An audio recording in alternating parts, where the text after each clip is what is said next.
Imagine this. One ordinary morning, you wake up with an inexplicable ability of vision so vivid and precise, you know the exact moment the world will end. You see it clearly, the date, the time, the cause. It's not just a possibility, it's a certainty. This knowledge is a weight, a burden, and a gift all rolled into one. What would you do with this chilling revelation? The day you found out he starts innocently enough. You're going about your daily life, maybe scrolling through your phone or sipping coffee, when the vision hits you like a tidal wave. At first, you think it's just a nightmare, a vivid, surreal flash of destruction. But as the hours pass, the details remain sharp. You remember the exact sequence of events. The skies darken, the oceans rise, the earth shakes. You hear the screams and feel the silence that follows. You try to brush it off, but the feeling lingers. Days later, the news begins to echo fragments of what you saw. A solar flare, a nuclear conflict, a rogue asteroid. You know exactly which one it will be. The pieces of your vision start falling into place, confirming your worst fears. The weight of knowing. How do you carry the weight of this knowledge? Do you tell anyone? Would they even believe you? You might start small, confiding in a close friend or family member. Their reactions range from dismissive to panicked. Are you okay? Maybe you just need some rest. But rest doesn't come. You stay awake, night after night, replaying the vision in your mind, asking yourself the same question.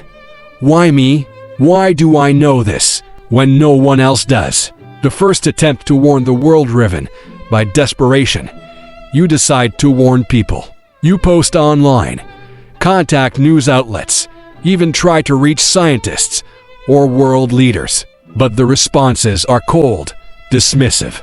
You're just another doomsday conspiracy theorist, they say. Frustrated but undeterred, you persist. As the date draws closer, strange things begin to happen. The world starts noticing subtle signs, weather anomalies, unexplained power surges, and strange behavior in animals. Suddenly, your warnings don't seem so far-fetched. The clock is ticking with time running out.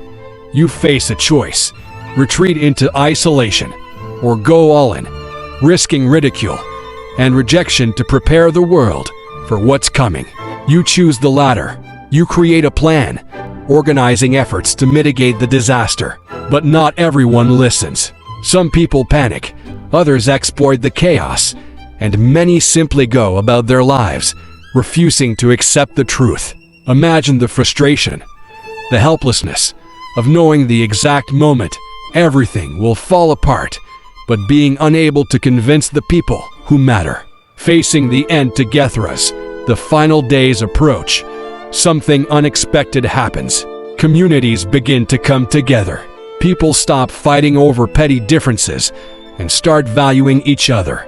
Families reconnect, strangers become friends, and a collective sense of humanity takes over.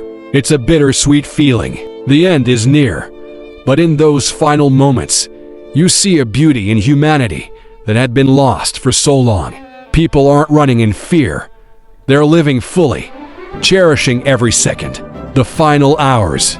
And then, it happens. Just as you saw in your vision, the skies grow dim, the earth trembles. You feel the moment of impact, the silence before the end. But instead of fear, there's a strange calm. You realize that, while the world may end, the love, the connections, and the memories will endure in ways you may never fully understand. Reflection. This isn't just a story about destruction.